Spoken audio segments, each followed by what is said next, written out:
Screencastify is a Google add-on. It's not even software you have to download onto your computer. I'm going to show y'all how to get the Screencastify and then a little bit about how you can use it.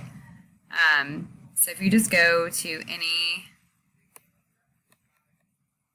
Google search bar and type in Screencastify, this extension to Chrome should pop up. And for me, it says that it's already added to Chrome because I've already added it. But otherwise, you would go ahead and click Add to Chrome. They have a really cool instructional video here that you can watch.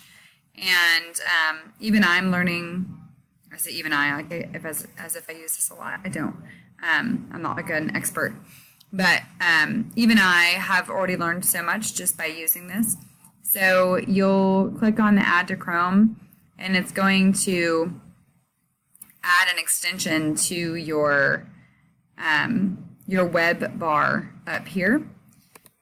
The extension it adds has this little film strip right here, and it says Screencastify Screen Video Recorder. And so you'll click on that. So let's say you're now ready to make your own Screencastify. So I'm going to go here and notice it's available in the bar. So you click on that. If you do a tab recording, it's going to record like your internet browser. You can choose if you want it to be your microphone or if you want it to record whatever the sound is that's on the internet on that web page. You can also have it take a picture or take a video of you at the same time. I don't recommend that if you're wanting students to actually pay attention because they're just drawn to looking at the person who's speaking, contrary to belief in class, but they're going to be more inclined to look at the picture as opposed to listening to what you're saying. Also, if you switch it to desktop mode, you have some of the same options. It basically records everything on your computer. So if I click on Record Desktop here, yes, I wanted to get my entire screen.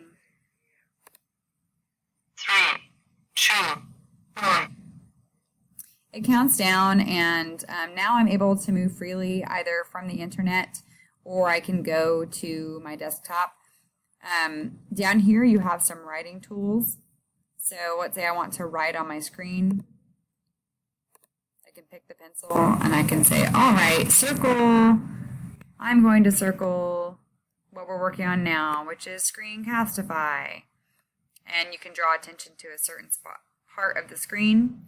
I can also, if I want to show them how to access something on their computer, I can have them, you can show them how to go to their desktop, how to access the start bar, and say, okay, this is how you search for paint, and it will pop up. And now they're on that same screen with you. Either way, you can move back and forth freely between internet tabs, Word documents, whatever it is you're wanting to show your students how to do. And then you click on this Stop Sharing whenever you're ready to stop sharing.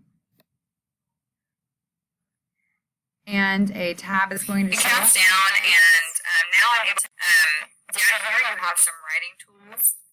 So let's say I want to. Okay. So sorry about that. It automatically rebroadcasts you, so that's a little frustrating, and well, only if you don't want people to hear you. And then you have all of these options of sharing or not. You can share on your Google Drive. You can also upload it to YouTube. Getting the link only happens after you've shared it to your Google Drive. You can change your privacy updates, etc. And that's about it. Then it's saved and you're ready to share it either on Google Classroom or Blend Space or whatever technology it is you're using.